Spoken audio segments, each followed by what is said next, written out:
Hello to everyone who has joined us from all over the globe. My name is Bruce Murray. I'm a global chair of our Progressive Caucus for Democrats Abroad, and we are convening this evening, continuing our quest for economic justice and equal rights for all. Together with Vice Chair Sue Auxness, as well as our Pro-DA Steering Committee member, Caitlin Kennedy, I invite you to share in the chat where you vote, where you are tuning in from, and perhaps an economic justice issue that is especially important for you. As we prepare for our DPCA voting voting members meeting this Sunday to consider the 23-24 resolutions that we've been working on since June, I want to say that we are going to be focusing today on one of them. It is an economic bill of rights that originated in the era of FDR almost a century ago. Since then, the movements for labor rights, civil rights, women's, students, LGBTQ, environmental, and other rights have pushed the agenda with impressive victories. As we all know, often with painful clarity, much work remains. Pro-DA strives to unite with all whose goal it is to continue and finish that work now.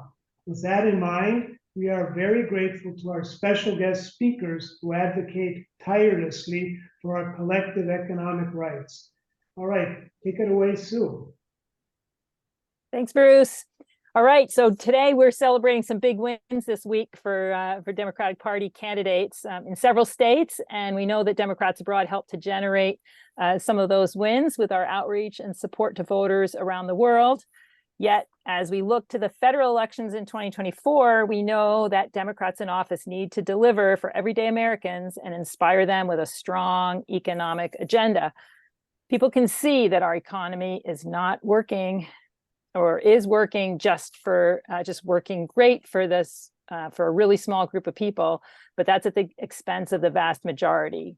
And even though Republicans are now seeking to dismantle the New Deal and the regulatory apparatus that was developed to protect Americans from an unfettered private sector, unfortunately, Democrats in recent decades have really they haven't mustered much more than incremental changes to an increasingly unequal and unfair economy, and in some cases, we've even contributed to some backward motion on that. So, despite the vast gulf between the two major political parties on many important issues, unfortunately, they've both really stayed within a neoliberal agenda with respect to the economy. Embracing some deregulation, relying on market-based solutions to social problems, and a devolution of the role of government in ensuring and enforcing Americans' right to a decent standard of living, economic dignity, and economic mobility. So while Republicans are actively weakening what democracy the U.S. has left, and they're eager to further dismantle it, and in 2024, we're expected to see many close elections. We're going to explore today the connection between reducing income and wealth inequality in the United States and winning elections for Democrats.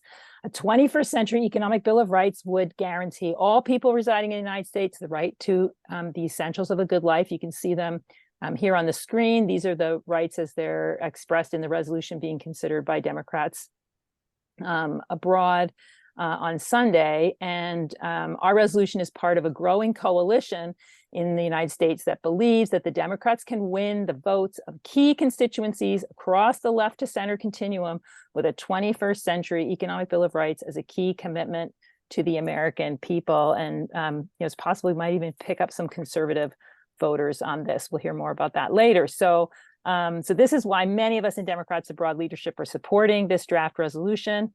And that we see passing it this coming weekend will make it much more likely that it will be part of the Democrats Abroad 2024 platform. And together with other state parties, we can help build momentum for this to be a winning core message in the Democrats' 2024 campaigns. So they'll be considered this Sunday, November 12th at 1 a.m. Eastern Time. And at the end of the meeting, we'll share a link to register for the meeting. the Sunday meeting and where to find the full resolution package, as well as how to reach your DPCA voting representatives so you can express your support for this resolution and others. So I'm going to ask everyone to hold your questions until all three guests have spoken. And we're going to hear first from Harvey J. Kaye, who is an American historian and sociologist. Professor Kaye is the author of several important books, including Thomas Paine and the Promise of America and The Fight for the Four Freedoms. Dr. Kaye is Professor Emeritus of Democracy and Justice Studies and the Director of the Center for History and Social Change at the University of Wisconsin, Green Bay. Harvey, thank you for returning to join us again today and providing the historical context for a 21st century economic Bill of Rights. Thank you.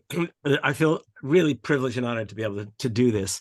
And I want to begin by saying that I've been working on this question of the Economic Bill of Rights, not simply as an historical question, but a political question for some years now.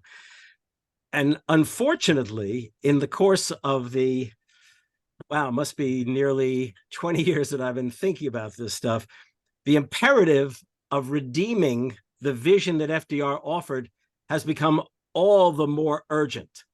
Okay. And what I mean by that is I don't need to remind everyone that the 2024 elections, as similarly the 2022, 2020, for all too many years, has not been merely a matter of Republicans versus Democrats. It has been a matter of whether or not American democratic life will survive. I don't think if anyone fails to appreciate that, then we can talk about that in the question and answer. Now, the important thing to remember is that when FDR proposed originally an economic declaration of rights in 1932 in his first campaign, then the Four Freedoms in 1941 State of the Union message, and most significantly, an economic Bill of Rights in 1944 State of the Union message, that he was doing so not simply because he thought it was a good idea. He was determined, as the New Deal revealed, but also his three major messages always advancing the idea of economic rights for Americans, he was determined to prevent fascism in the United States. Over and over again, he was saving, people like to say he saved capitalism. No, he saved democracy from the very start to the very finish. And when he proposed the Economic Bill of Rights, he did so knowing, first of all, that Americans wanted it. As he said in that speech in 44, we have come to a clear realization of the fact that true individual freedom cannot exist without economic security and independence. And he then lays out this idea of a second Bill of Rights. Now, he knew from polling that the White House had conducted and other agencies had conducted during 1943, that Americans after the war wanted to create what we would call a social democratic America, what they would have called then, given FDR's own discourse, liberalism. They wanted, to give you the prime example, 83% of Americans, that's 95% of Democrats and maybe 75% of Republicans, wanted guaranteed health care. So there was no question in Americans' mind. They had pursued the New Deal effectively. They had were fighting a war in the early 1940s. They knew they could accomplish whatever they set themselves to accomplish. And FDR, reading the polling results, was encouraged to lay out an economic Bill of Rights, which he did. Now, when he did so, he knew there would be opposition. He knew the opposition would come from the Republicans, but also likely from the Southern Democrats, given the fact that an economic Bill of Rights would literally be an assault on Southern apartheid, on Jim Crow, on segregation. But he had this understanding that if Americans really wanted these things, it was important to lay them out in a vision. Now, he said something which I think is imperative for us to hear, because we are now in these circumstances. He said in that very State of the Union message, with corporate bosses, Republican conservatives, and white supremacist Southern Democrats in mind, he spoke not only of the likelihood of fierce rightist reaction, in quotes, rightist reaction. He warned in words that should speak very clearly to us today. He said, if such reaction should develop, if history were to repeat itself and we were to return to the so-called normalcy of the 1920s, then it is certain that even though we shall have conquered our enemies on the battlefields abroad, we shall have yielded to the spirit of fascism here at home. Now, FDR passed away in the spring of 1945, but the idea of an economic Bill of Rights did not die. Truman had it on his agenda. The GI Bill of Rights was a reflection of FDR's aspiration for an economic Bill of Rights for all Americans. And right through even the darkest days of McCarthyism and beyond, the labor movement, which immediately embraced the call for an economic Bill of Rights, continued to advance that idea. And it remained strong enough that in 1960, the Democratic Party platform, you can go back and have a look at it, was laid out in terms of the economic Bill of Rights that FDR proposed, blatantly, stated blatantly, okay? And in the course of the 1960s, there was little doubt that for all of his faults and failings, that LBJ was decidedly thinking of that economic Bill of Rights when he proposed the War on Poverty and took it up, and the Great Society initiatives. Similarly, A. Philip Randolph, the great labor and civil rights leader, head of the Brotherhood of Sleeping Car Porters, proposed a freedom budget in 1965 to make real that economic Bill of Rights. And I can tell you 150 most prominent university presidents, foundation heads, union leaders, and others embraced it. And had it not been for the determination by LBJ to pursue the war in Vietnam and the costs that that involved, I have little doubt that Randolph might well have secured passage, might well have lobbied effectively. Martin Luther King Jr. in 1968, not long before his assassination, called for, in the pages of, I think it was Look magazine, an economic Bill of Rights. It persisted all the way through. And by the way, polling showed, don't buy the myths that Americans were becoming more conservative. Right through the 1970s into the 80s, polling showed that Americans wanted the fundamentals of an economic Bill of Rights. Now, what happened? Well, the fact is that the Democratic Party, to be crude about it, turned its back on the FDR tradition. And basically speaking, too many people decided to just stay home and not vote, which enabled the likes of Ronald Reagan and other conservatives to win. Now, we face the kind of challenge that FDR feared in 1932, the rise of fascism in the face of the Great Depression. And indeed, at the end of World War II, if Americans' aspirations were not fulfilled, they might well turn elsewhere to pursue them. So I could go on and on about the history. My point is this: we are at a critical moment, and history tells us what it told FDR. When Americans have confronted a major threat to American democratic life, they went progressive. To be more blunt about it, they went radical. They created an American republic with the makings of democracy for all of its, obstruction to true democracy. In the 1860s, Americans created a freer, more equal America. We know the history that surrounds that. The key thing is that even in the midst of the Civil War, Lincoln signed into law the Homestead Act. He signed into law the Land Grant Act, which were probably the most significant 19th century social democratic initiatives. The New Deal indicated what Americans were capable of. So Alan and I, I'll close, Alan Minsky and I talked about this quite a bit, and we said the time has come to remind Americans of what they know vaguely as an aspiration in the past. And decidedly, as polling shows, and Alan might well get to that, polling shows Americans want the makings of a second Bill of Rights, an economic Bill of Rights. The Democrats should turn to the past in order to remind themselves that they are the party of the people, they are the party of FDR. Americans wanted it then, and they want it now. Now, that's the high-speed version of the history. Thank you very, very much, Harvey. I'm delighted now to introduce Alan Minsky.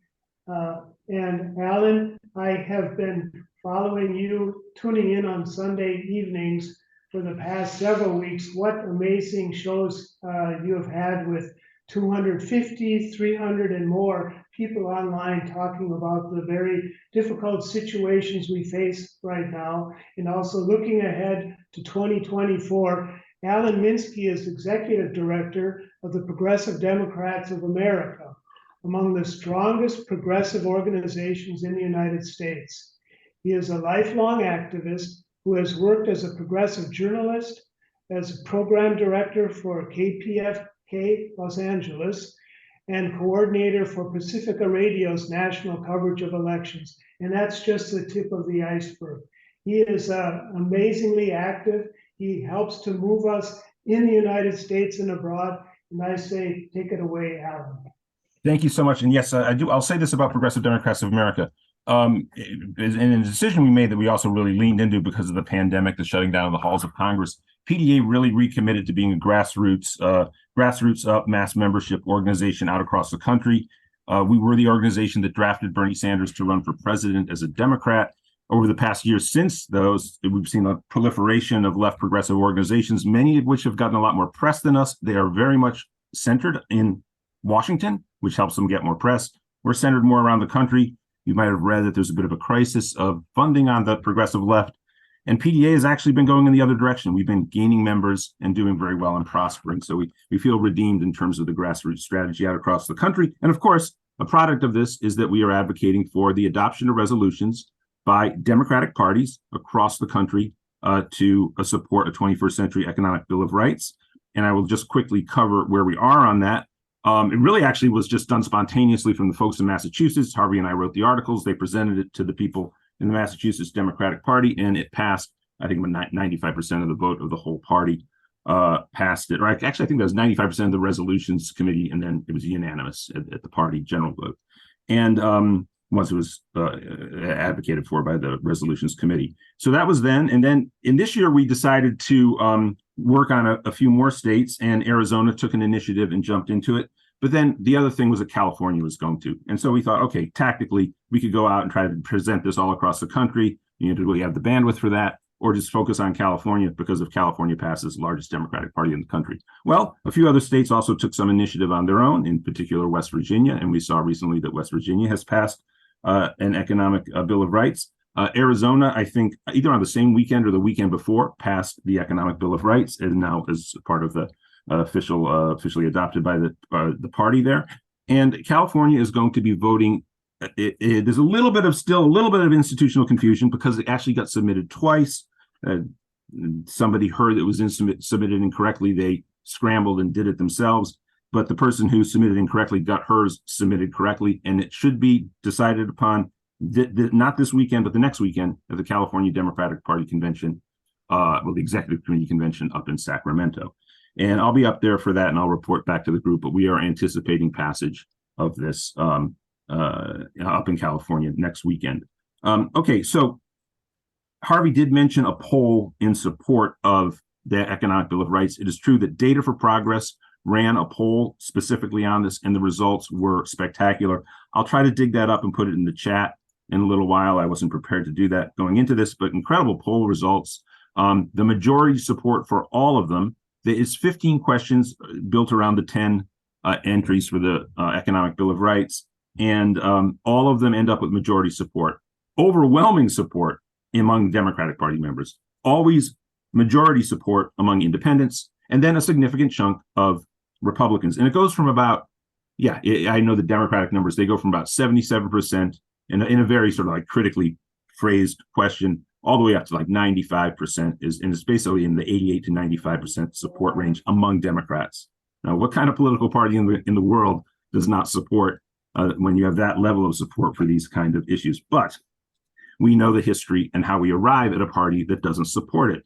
Now, I want to give just two more framings before I end. One is, since I've been executive director of PDA in 2018, I have made the case that after the 2016 election, we had finally the neoliberal consensus got broken. I mean, everybody talks about a foreign policy consensus between the two parties. In the rearview mirror, you can really see an economic consensus. It didn't maybe look that way because there were sort of differences here and there on this particular program.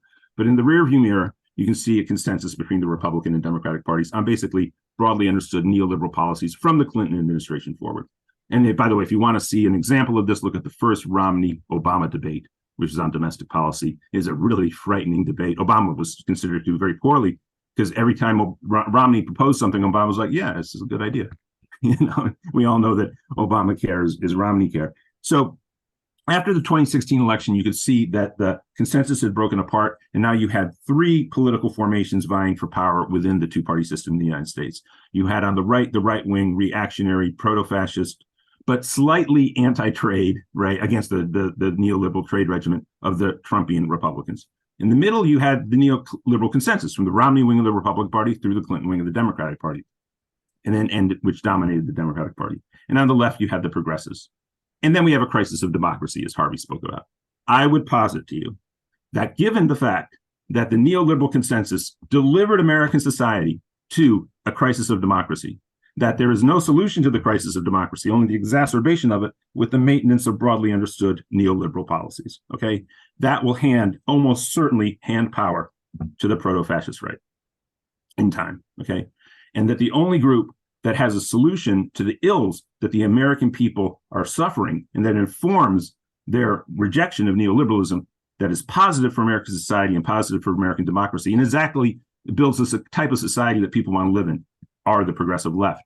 Now, we know the status quo powers that be are going to side with either the neoliberal center or the proto-fascist right. But the people of the country and the vibrancy of our democracy relies upon the elevation of the policies, I think, of the progressive left, which are outlined here. And to give you a case of how central this document is to the outlining of the kind of principles that the American public wants for there to be a healthy democratic society in America, I actually point to a recent organization of ideas around principles by the American philosopher Susan Naiman, who actually works in Germany. Interestingly, when she was very young, she was a student of John Rawls, but she is at the Einstein Institute, I think in Potsdam, Germany. And she argued that liberalism has three essential principles that it shares with the progressive left.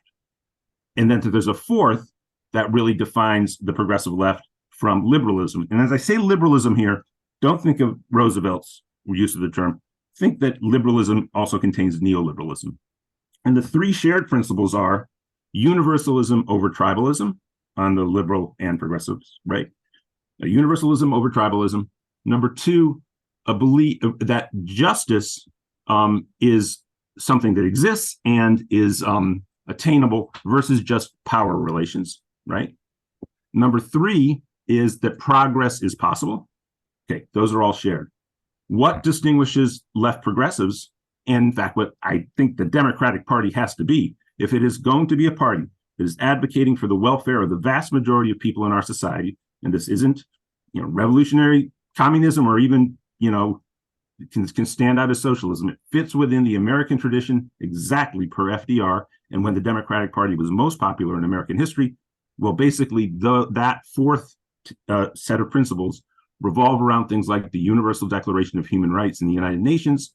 And to put it in a more summary manner, it is saying that people have a right to social welfare and the right to housing, healthcare, food, and whereas liberals view those as entitlements that maybe, if things are right and conditions are right, you can get some of. Okay, so the social rights as opposed to seeing them as entitlements, and I think that is a winning hand for the Democratic Party. It's the way that the base of the Democratic Party really wants the Democratic Party to be. Strong tradition within American democracy for these, and I think they're codified in the 21st Century Economic Bill of Rights. And I really want to thank all of you for presenting this to Democrats abroad. Thank you so much, Alan. We're always so excited to hear from you and to work alongside you to mobilize voters for positive change. And we're really interested in seeing the polling that you were talking about, and we'll be thinking about you when you're in Sacramento. And as we've heard, Democratic state parties across the US are considering and adopting resolutions in support of a 21st Century Economic Bill of Rights, including Democrats abroad this coming weekend.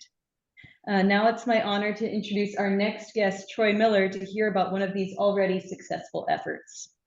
Troy Miller is a member of the West Virginia Democratic Party Executive Committee. He earned a BS in Foreign Service from the Walsh School of Foreign Service at Georgetown University and has accumulated over a decade of experience working in broadcast and media, along with activism and organizing.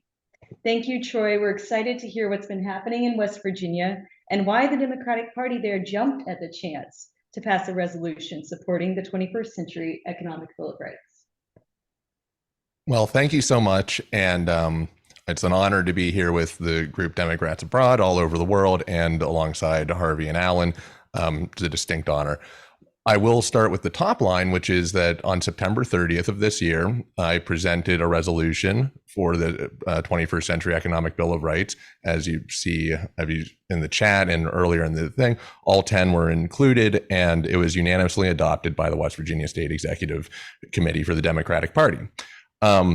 I want to now step back a little bit because people have this conception of West Virginia that it's almost like it dropped out of the sky on Election Day 2016, that it's just the Trumpiest place in the world, and really there's no point in putting democratic efforts into West Virginia. That's sort of the national myth. I want to go back to when Democrats were strong, when the New Deal coalition was strong. West Virginia had, from basically the 1930s until early 2000s, a complete Democratic controlled state. We had in 1950, 6 Democratic Congress people and 2 senators. We now have 2 Republican representatives and 1 Republican senator, and Senator Joe Manchin, who we are all very familiar with at this point. So what happened? At the state legislature level, we're down to 11 delegates of the Democratic Party out of 100 Democrats in that body, and we're down to 3 senators out of 50 some. And or I have to look back at that. In any case, it's not great. And so people look at this and go, well, it's always been a Republican area. We assume that. We kind of start with the history in the early 2000s when we went for George W. Bush and both times. But we ignore the fact that we voted for Clinton both times. We were one of 2 states that voted for Jimmy Carter over Ronald Reagan in 1980. And through all of this, it was a really militant labor state. Our population has declined, I believe, greater than any other state in the country over that period. We're one of 3 states that has lost population since 2010. And with all of this, I would say there's a kind of a natural tendency towards conservative wins, right? Paul Weyrich laid out in 1981 that frankly, their leverage in the elections go up as the voting population goes down.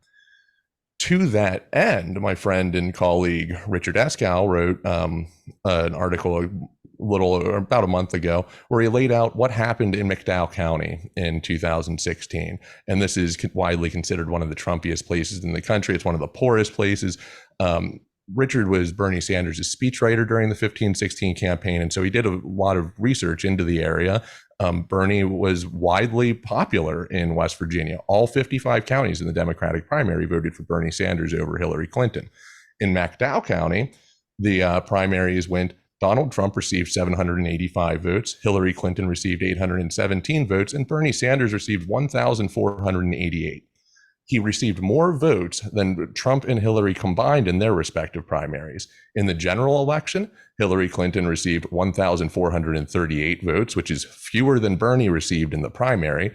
Donald Trump received 4,629, and almost 11,500 people just declined to participate. So 34.7% of eligible voters participated in the general election. The nationwide average was 56.9%. Nationally, 27% of eligible voters cast their votes for Trump. In McDowell County, it was 26.45%. So statistically insignificant, but nonetheless, really not overwhelmingly for Trump. So what happened to the Democratic Party through the 90s and the 2000s? Well, as Alan laid out, there became this sort of tendency towards neoliberalism. With that, and before that, what happened to West Virginia's population with a militant labor body and a lot of wealth actually relatively staying in the state relative to today? the coal bosses and others realized that they could just blow up the mountains. They could just chop off the top of the mountains, and you need maybe 15 people on a crew to do that, as opposed to the hundreds that you need for underground mine operations. So the industry destroyed our population. And what's left is then the Democrats nationally pushing towards neoliberal economics.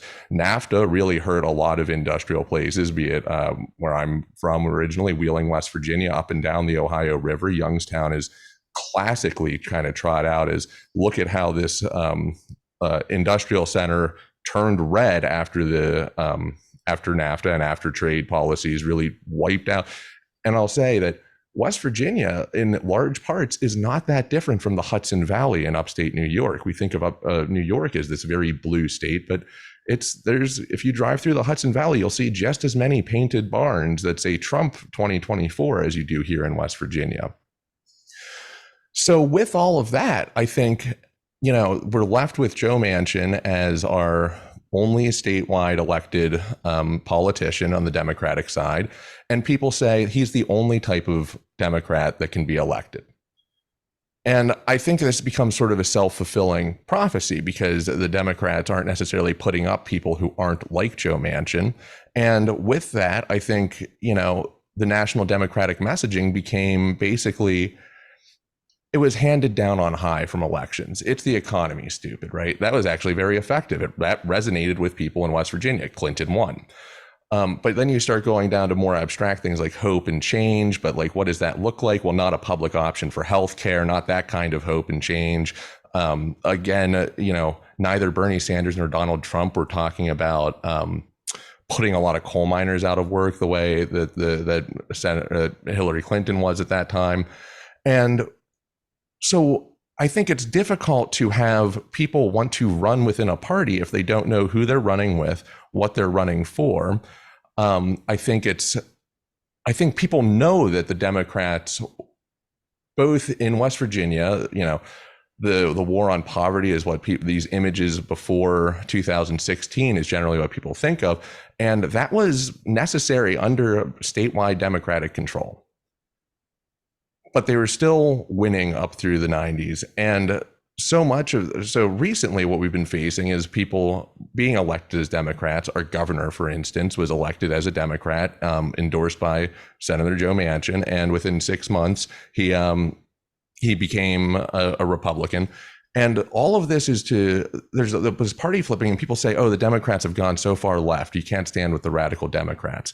But the reality is, I think the point is people don't know where Democrats stand on issues that actually affect them. To that end, when I introduced this economic Bill of Rights and when the party adopted it, the reception has been overwhelmingly positive. People are excited that they can organize their counties around this. People are excited that the candidates can cling to these or grab onto these things and connect them to policies at every level. And beyond that, we see that even Hoppy Kercheval, who is a moderate Republican, he's our sort of tastemaker radio host in the country. When our party chair went on his program to talk about this economic Bill of Rights, he said, this will seem difficult for Republicans to attack you on. This seems like a return to FDR New Deal values, classic Democratic values. And I think what we're seeing is across the spectrum, when we talk to people about that, they realize that, and they realize that these are not some radical proposals. Their biggest concern seems to be, how do we secure these things? Okay, these are great values. These are great words to stand for, but how do we secure these things? And that's where we are now as a party, is working on how our candidates can run on these issues and present real policies that will help fulfill these values. And with that, as bodies like Democrats Abroad and others adopt these same economic Bill of Rights, the pressure from the grassroots will force the hand of holdouts in the national party. And I know I'm now out of time, so thank you for indulging me on it as I laid out some of that history. I think it's very important that people understand that West Virginia did not begin on election night of 2016. And even what happened there is often misconstrued. So thank you all. Thank you so much, Troy. I was totally enthralled when you were talking, and I really appreciate you sharing this history and the experiences on the ground, and how passing this resolution has been helping to mobilize voters, but also providing important tools to lawmakers. So thank you so much. And I also am sitting next to a Hudson Valley, what do you call it? Hudson Valley native, and he was nodding his head when you were saying that about the Hudson Valley. So yeah, we also want to provide an opportunity for our audience members to ask questions. So if anyone here in the Zoom room has a question, we are asking you to please type * hand up in the chat box to get in the queue, and then you'll be recognized and asked to unmute, and then you'll be able to pose your questions.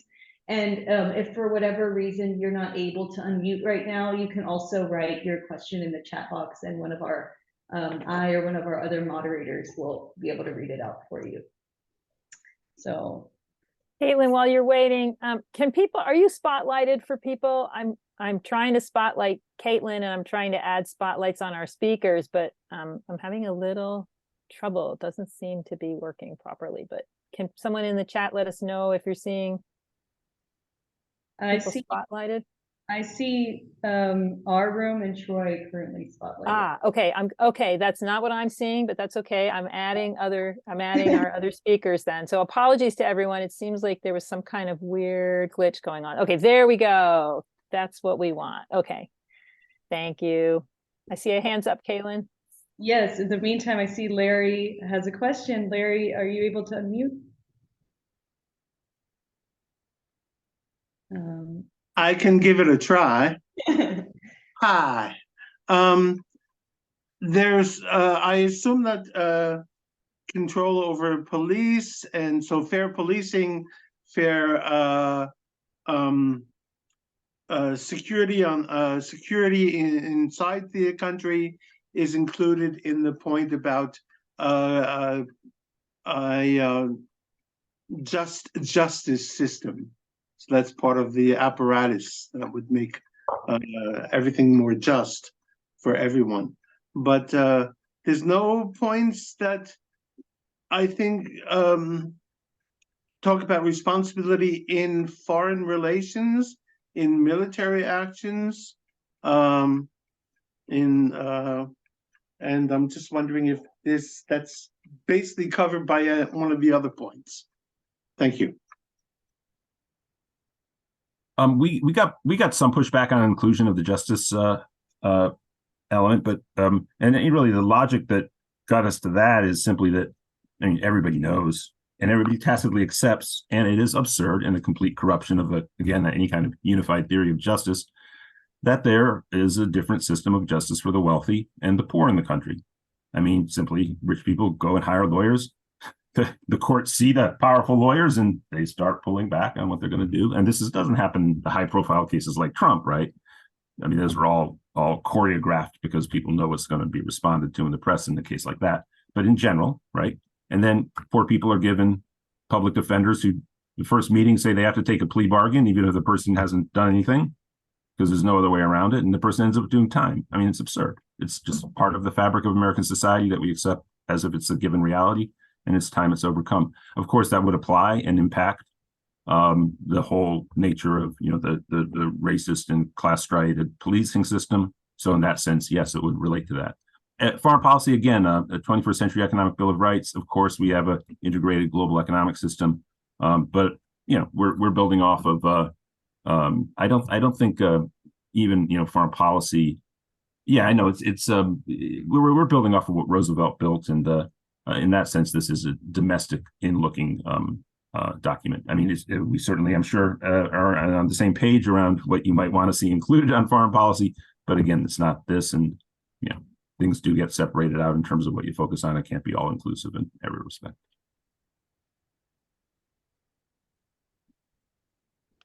All right. Unless any of our other speakers wanted to add anything to that point, I would call on Kent, who is actually the primary sponsor of our Democrats Abroad 21st Century Economic Bill of Rights resolution.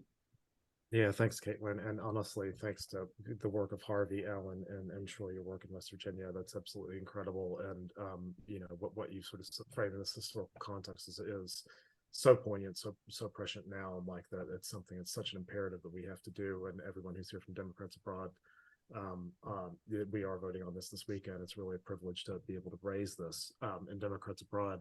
So, and I know And that, like, can you speak, can you speak up just a little bit louder? I can try. I'm trying not to wake everybody else up here, but that, yeah, I guess really, Alan, Harvey, and Troy, like you've all spoken to the, the polling, the imperative for this historical consistency of these issues. I think one challenge that we're seeing in Democrats Abroad at the moment is we still get this refrain of saying, we don't know what the issues are, quote unquote, and that, we don't know if this would be a, popular set of agendas. They're getting a little bit of that. And I guess that's really what you're, it seems a bit redundant point, but I guess what would be your response to someone who say, well, we don't know what the issues are, or why should we be pushing our legislators or other politicians to follow these issues? I mean, I don't want to keep answering as opposed to Troy or Harvey, so I'll pause for a second, but I certainly am jumping at the bit to answer. Well, let me just say that the polling ever since 1944 has indicated, to use the 44 language, that Americans want liberal policies and programming. Okay. And I mean, I remember when I was working on the book, The Four Freedoms, that I was even astonished when I came across the polling in the 50s that indicated that it was a slim, but a majority of Americans believed all Americans should have access to healthcare, and indeed that the government should make sure of that. Okay. Then in the 70s and 80s, because the mythology was that in the wake of the student protests and civil rights turning into, urban riots in major cities, that citizens had backed off progressive liberal kinds of ambitions.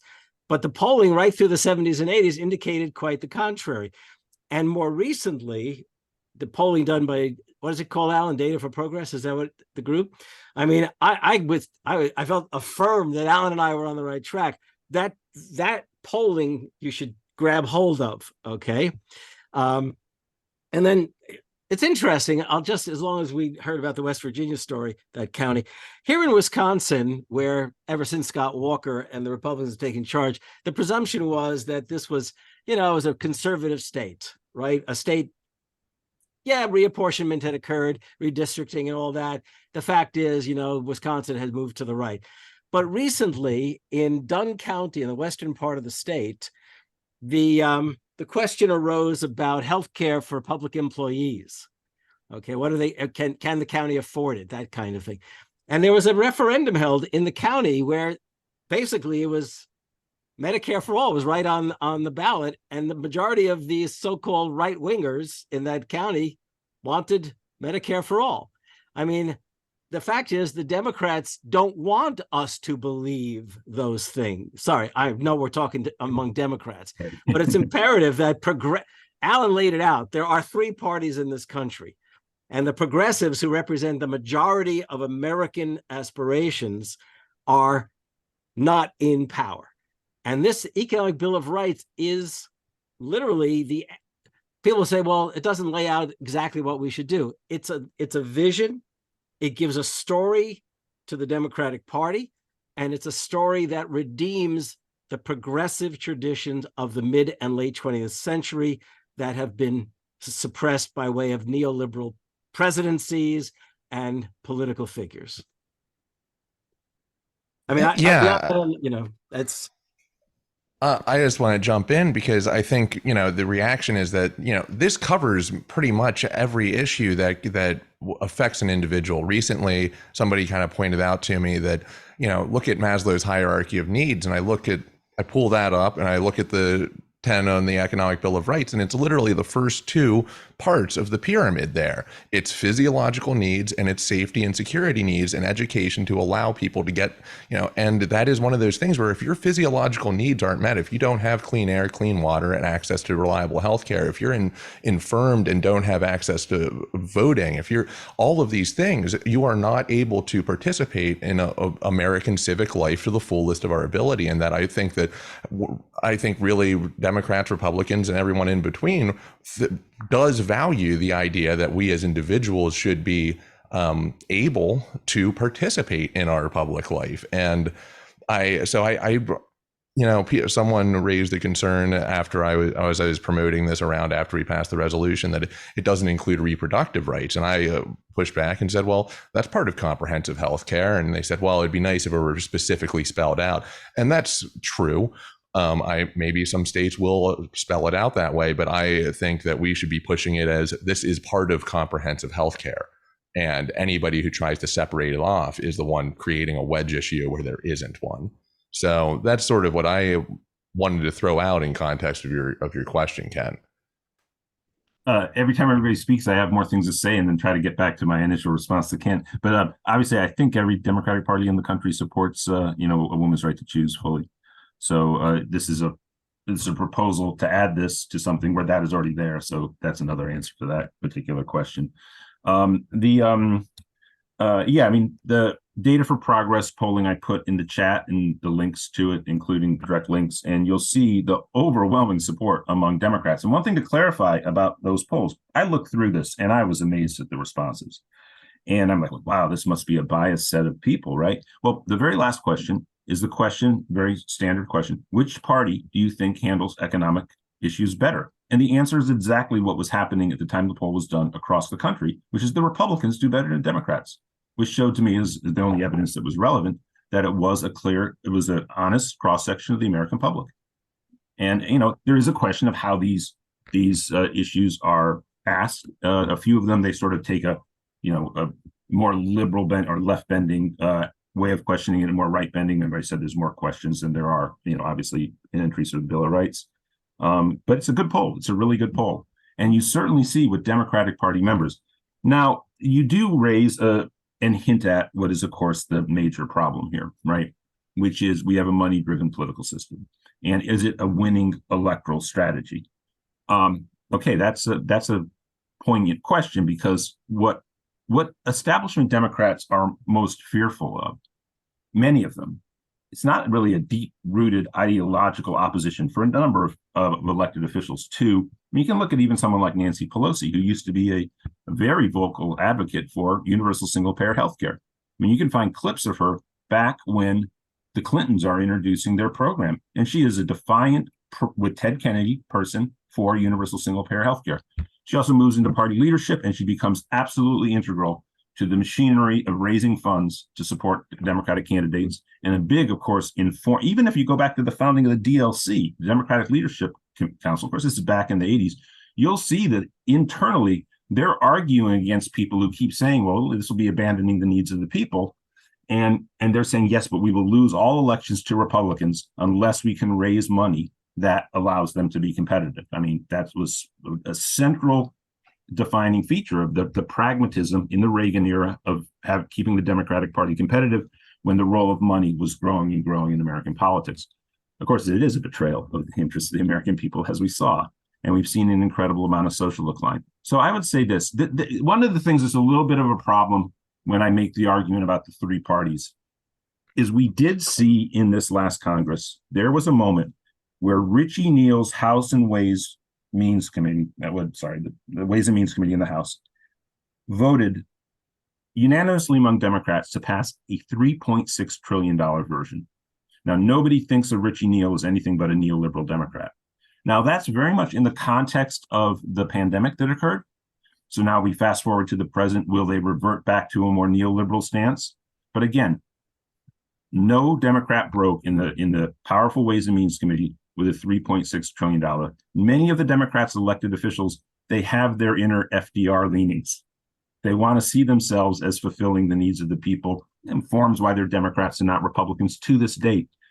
So I do think when we really push this out, to the really existing Democrats, we're going to try to be enticing people who've been in the Democratic center and Democratic moderates to fully support this. And I think if we have momentum, for instance, in 2028, if a more progressive lean presidential candidate ascends, there's a good chance we can draw more people into committing to vote for this who are really elected officials. There's a lot more dimension about the really existing Democratic elected officials and where they are politically to talk about, and strategies around those lines. It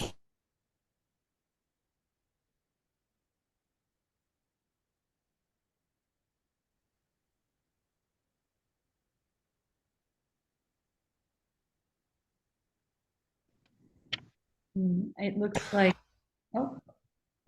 I'll just quickly jump on to what he's saying and say, here in West Virginia, talking to Democrats who have been long involved with the party, who are kind of considered more conservative Democrats, whether they're young progressives who are new, everybody is just really excited about this. And there's just, I will be honest, I'm a little surprised that I haven't heard more pushback and that there hasn't been more people criticizing that this is pie in the sky or something like this. Pretty much everyone is just, down to now do the work of making these things actual, bringing these in, realizing these rights. I just want to add, and I don't mean to sound Pollyanna-ish, but I knew that would happen. Yeah, I knew that would happen. You talk to people, everyone thinks it's a great idea. Okay. The question, but then they say, but can we do it? But when they say, can we do it? They're worried about the Democratic party establishment. But I knew it. I mean, Troy and I talked about it, and I said, this is made for West Virginia. All right. We have 2 more people in the queue, and it would be nice if we could hit both of those questions. And unfortunately now I would say the queue is closed, but Brian, if you would like to unmute, the floor is yours. Okay, I'm unmuted, or I should be. I had a very minor, I guess minor critique of the Economic Bill of Rights, or at least just one specific plank. In number 4, it mentions complete cost-free public education and access to broadband internet. So I think maybe my question here is, when you talk about broadband internet, at least what the FCC defines it as is, they define it as 25 megabits per second down and 3 megabits per second up. And I know a lot of people here are not familiar with, what do those numbers mean? But basically, in order to do a Zoom call like this, you have to have enough upload speed so that your video stream has enough, bandwidth to successfully do the call. And according to the FCC's definition, 3 megabits per second is honestly not even enough to do a Zoom call like this. So was there any discussion as far as, like, I guess clarifying that when we talk about broadband internet, I'm guessing the intent was to talk about it in terms of like high-speed internet and not just, strictly what that definition is. I know this is really kind of getting into the weeds, but there's some other parts of the platform too where it mentions like comprehensive quality healthcare, and which is good to have, but it doesn't mention like making sure that it's affordable to the average person, or ideally, I guess ideally I would like to see cost-free or free at the point of use or something like that. But yeah, that was my question. Okay. The things you raise are important, but I have a feeling they're at the next stage. We get an economic right. In other words, those are policy matters and practical matters. And I'm not trying to discount the questions, but these are the kinds of things that have come up regularly. And what we're proposing is something that it's got 2 dimensions in my mind. One is to get the Democratic Party back on the small d Democratic track. okay, and to connect more effectively to the aspirations of their fellow citizens. And the second thing is that if you look back, say, at the original Bill of Rights, you'll see that it leaves open the question of how these things are addressed to the legislative process. And I think we try to stay away from detailing because of the kinds of arguments that would. Is that fair, Alan, as we composed it? Yeah, and just saying, it is a weird one with the healthcare for sure, because it's okay. Comprehensive healthcare as a human right means everybody gets it, and that ensures everybody gets it. It doesn't. Yeah. I was in favor of including free at the point of service, but I sort of came back to sort of hedging on it because of what Harvey's saying now. I mean, Harvey and I had a back and forth on that, and that was exactly the phrase I was gonna, I'd be on the Medicare for All table. No, we got to include that, and then also, pragmatically, let's get this thing passed. Let's not have a phrase like that we know is going to turn off everybody who doesn't support Medicare for All, try to step in front of it and block it. I think there's a pragmatic reason too for not including it. Yeah. Mm-hmm.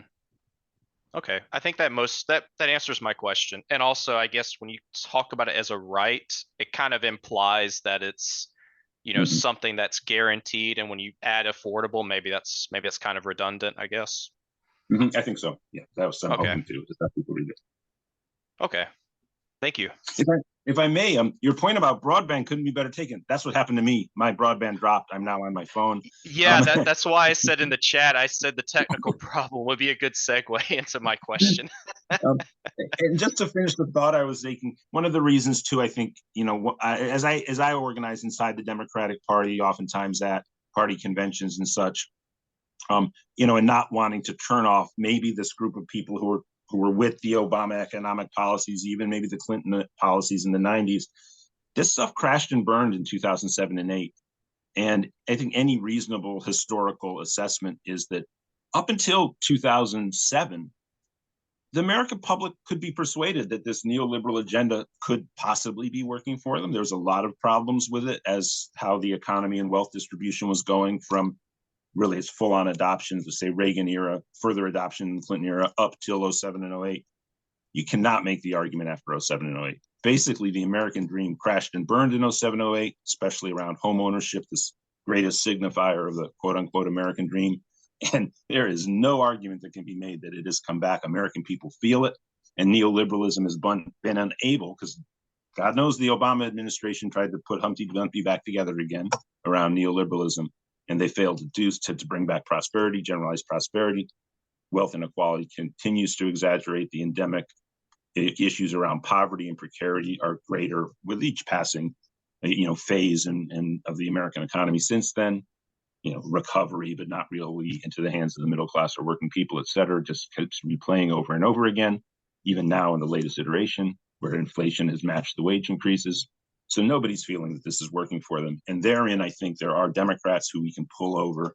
And that's going to probably be an essential tactic to winning this stuff as being core to the policies. And then I do think that will be a winning electoral strategy for the Democratic Party.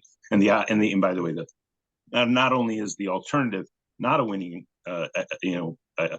proposal for the Democratic Party, when it doesn't win, it'll be losing to proto-fascist Republicans. Yeah, and I'll just add on to that to say that, in West Virginia here, nobody appreciates this sort of national narrative of the economy's so good, don't you realize that, you idiots? Which is a lot of how, this conversation, why do you vote against your best interest? Well, people here know that, what was going on through the 90s and 2000s, whether it was Clinton, Bush, or Obama, it wasn't working. And two people were saying, this isn't working. It was Bernie Sanders and Donald Trump. One of them was lying through his teeth about it, but nonetheless, it was at least more honest to people than the economy is doing great. The recovery is real. Why don't you recognize that? Which just is not a great sales pitch, I don't think. Yep. Well said. All right, we have one more question. We recognize that our guests are kindly staying over the hour, and we're really appreciative. We hope y'all will be able to stay for one last question from Antar, who is sitting right next to me. He's the chair of our Global Reparations Task Force. Hi, Harvey, Alan, and Troy. Thank you guys so much for being here. I really appreciated listening to you guys and learning. I have a question for all three of you, and then I have one last question for Troy. Um, for all three of you, I had a question about the Economic Bill of Rights that, well, let's say the genesis of it, the policies that kind of precipitate this bill. One of the things that we heard that kind of precipitated it was, as Harvey said, the Homestead Acts and the GI Bill. Now, these are two bills that unquestionably created the foundation of modern American capital, creating the foundation for home ownership and property ownership, which creates that stable economic base that all other forms of economic growth can accumulate off of. However, both of these policies were, policies of their time.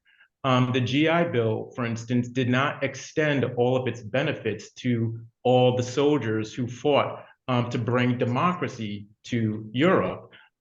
Excluded from the GI Bill were Indigenous Americans and also Black Americans from both the home loan aspect of GI Bill and the educational benefits. Shut out entirely from the home loan were African Americans, and the educational benefits were only extended to vocational schools. Whereas whenever somebody wanted to use the GI benefits for university, if they were Black, they were told not to. For the Homestead Acts unquestionably created home ownership and economic growth, but only for Americans of European descent. Now, this was a policy that extended homeowner grants and at one point 160-acre land grants to over, if I'm not mistaken, 50 million European immigrants to what is now the United States for about I would say close to 150 years. The last ones were in early 1980s in Alaska, which actually created, or rather finished, the project of the colonization of Alaska, much to the chagrin of the indigenous who were present there at that time. Now, I'm not trying to poke holes in the Economic Bill of Rights, but if the genesis is predicated on policies that had blind spots,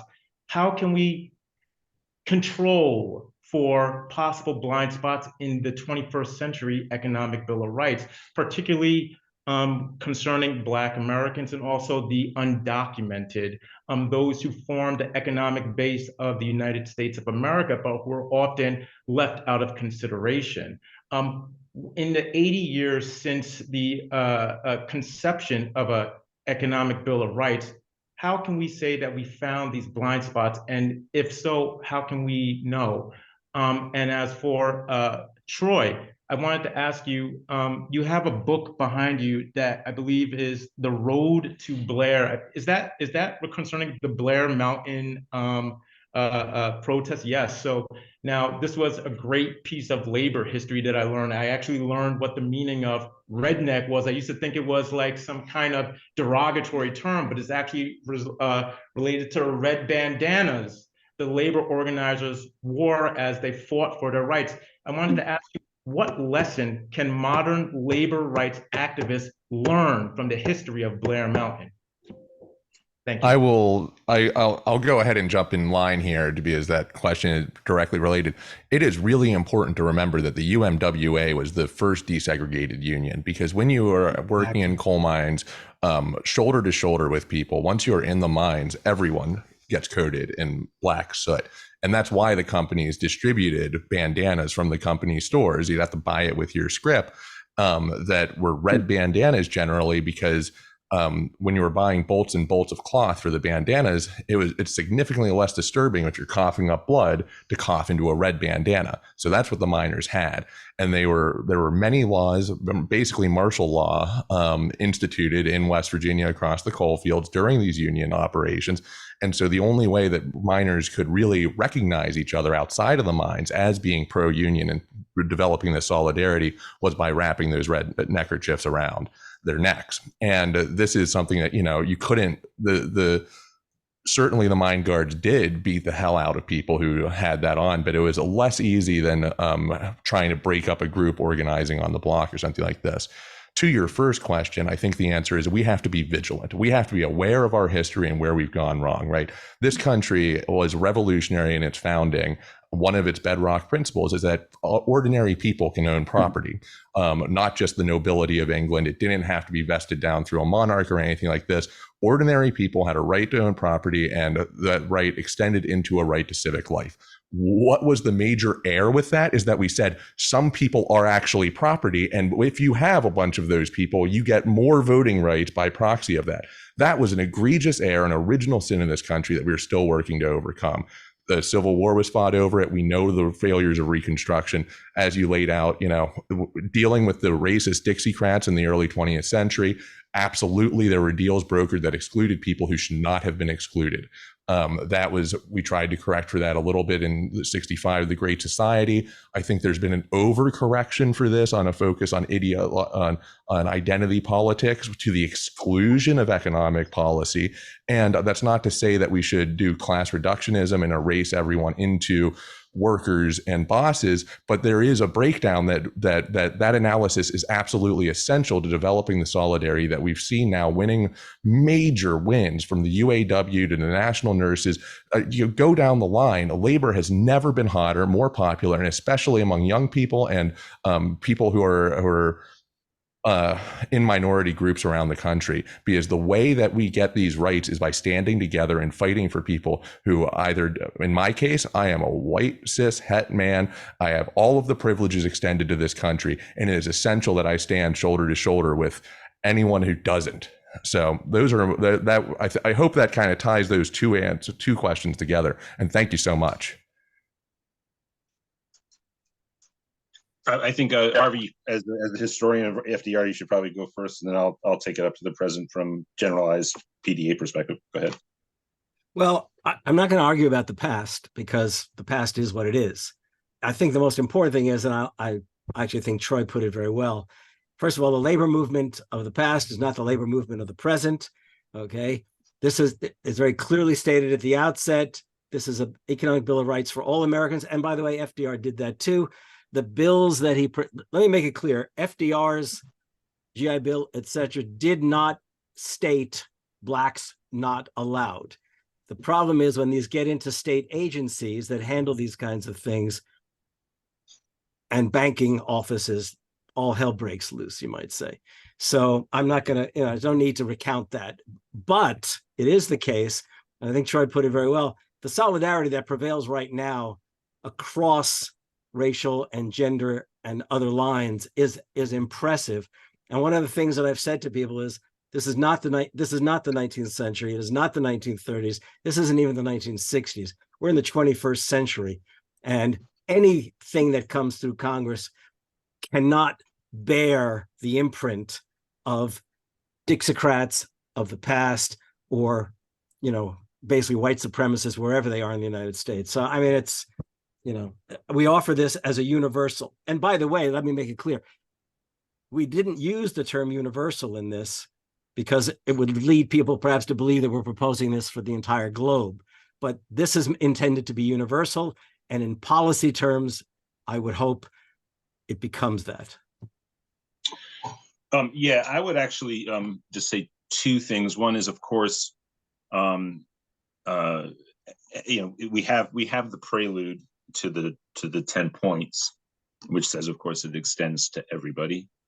And we would never want to see any measure that would in any way not extend these to anyone.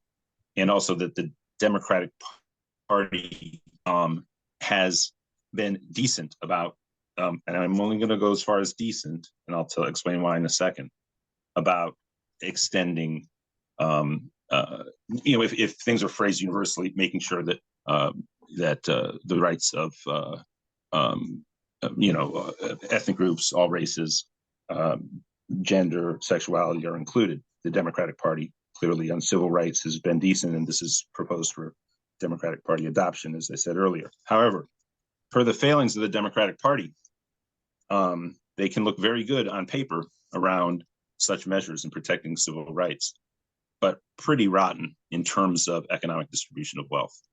And in that sense, this anchors what the recent era where, again, probably most people will say, and specific to the Democratic Party, things are much better than they used to be, much, much better in terms of inclusivity, diversity, but not in terms of how it's impacted, most specifically, the indigenous population in the United States and Black Americans, where the racial wealth gap is, in my opinion, just the fact of the racial wealth gap is absolute proof that we have not overcome the legacy of going all the way back to, obviously, slavery.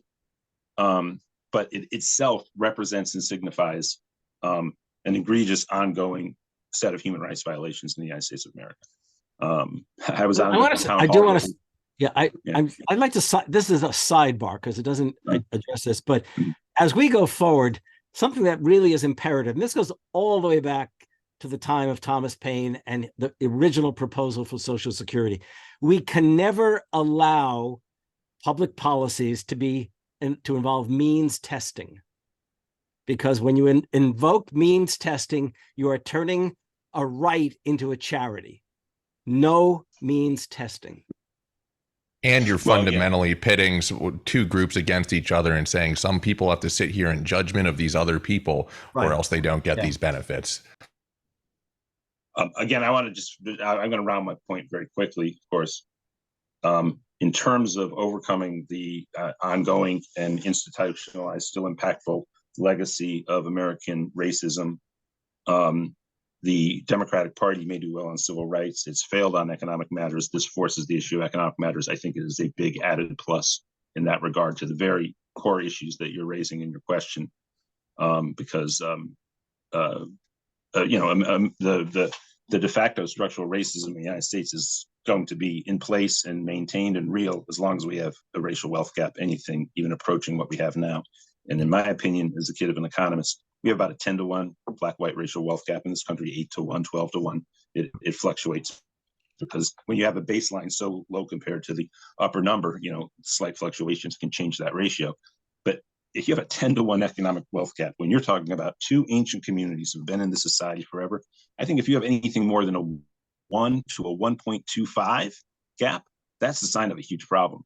1 to 1.15, I think you're in the range of human rights abuses and just in consideration of a massive community population. When you're 10-to-1 and it's not addressed as a frontal issue, I think this is a great addition to addressing what needs to be addressed in terms of the legacies of American racism for its focus and its undeniable concentration on economic issues. Thanks. Roy, Harvey, and Alan, I'm experiencing you, I think all of us are, as an extremely dynamic trio. It's so much of a privilege to talk with you and to listen to you also talk among each other, inspiring us to move beyond Massachusetts, Arizona, West Virginia, and in a couple of weeks in California. We in ProDA hope extremely that this Sunday Democrats abroad will join the growing momentum for a 21st century economic Bill of Rights, and that we can continue to work with you until we reach that tipping point where it becomes something that floods across the United States. Hopefully we make excellent progress in that direction in 2024, because we know that this is something that is a part of a winning strategy for us as we move into 2024 and look to really make a difference in the lives of everyday working people. thank you so much. We're going to share this recording with our Democrats Abroad members and are eager to see it also being shared with PDA in the United States and in West Virginia, Wisconsin, and everywhere. And at this point, we're going to say thank you.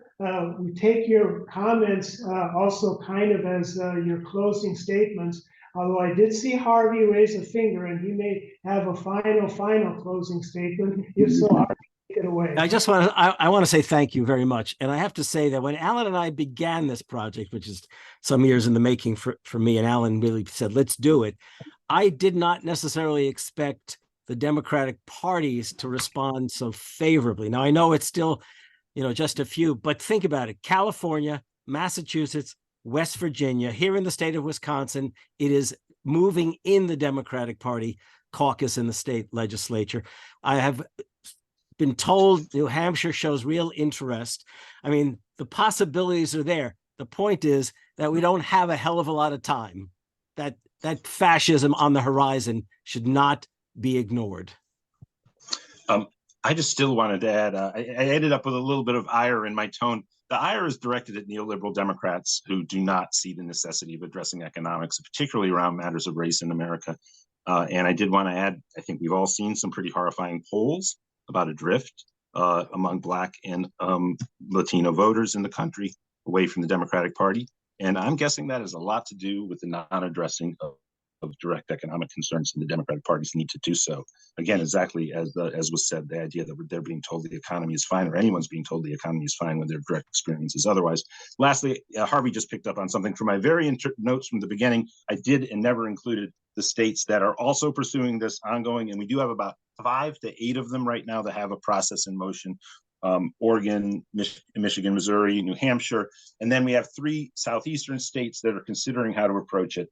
And I believe those are Florida, North Carolina, and Georgia. That hasn't been put in process yet in the Southeast. And I think there's some movement in Wisconsin, but Harvey knows more about that than I do. I know the new head of the Progressive Caucus wants to introduce it, but we have in motion at least 4 other states, and all of it does look promising in those states as well. So thank you. Thanks. So we've had 2 kind of closing statements. I want to compliment you to saying that among this first group of states, I think it is so great that with leadership of new leaders in the Democratic Party of West Virginia, that West Virginia is helping to lead the way. Do you have a final sentence or 2? I'll say thank you. First of all, thank you all. And I guess I'll just kind of sum it up with when AOC was first running against Joe Crowley, they've got money, we've got people, and we've got ideas that are popular with people. And when we take these ideas to them and we say we're fighting for these things, I have every reason to believe we will begin to winning. We'll get those non-voters into the voting booth, and they will vote for the people who are fighting for their basic rights.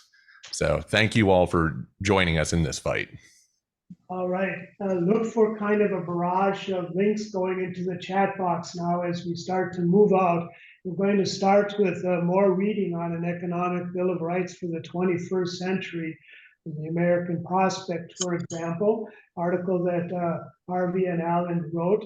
And also for those of us in Democrats Abroad who want to get involved, one of the things that you can do tomorrow is to participate in training to consider becoming a delegate to the Democratic National Convention in Chicago in 2024. Take a look at those event opportunities 2 times tomorrow. And then on the 12th of November, come back and observe. If you're a DPCA voting member, get ready to vote on our resolutions. And there are some that are ones we Pro-DA members have highlighted, and there's a chat link going into the box for those as well. Then on November 14th, when we hear that time is of the essence, that certainly is the case also for climate change. There's going to be an excellent ECCC event on the 14th with Senator Ed Markey from Massachusetts, one of the leaders for the Green New Deal, and also with Michelle Dietrich, another leader of the Bernie Sanders campaign in Michigan back in 2020, who's a leader of the ECCC. They too will be talking about what we need to do to elect Democrats for 2024 and what that has to do with fighting climate change. Then moving on, please take a look at what we're up to. We're going to start our kitchen table talk planning for a Democratic platform for our Democrats abroad in 2024. Save the date for November 27th when we will be back talking about that, including the Economic Bill of Rights. And then please also think about volunteering for the global presidential primary, learn how to do voter assistance, and last but not least, join a Democratic Party state team where a lot of the action is taking place now in states like New Jersey, Michigan, out in California. We have a growing number of really impressive state teams. And please volunteer for the Progressive Caucus of Democrats Abroad. Ladies and gentlemen, all of you, thank you so much for joining us, for your great questions this evening. We look forward to working together with our esteemed colleagues and speakers and everyone who joined us this evening. Thank you, everyone. Good evening from Berlin, and we look forward to seeing you again very soon.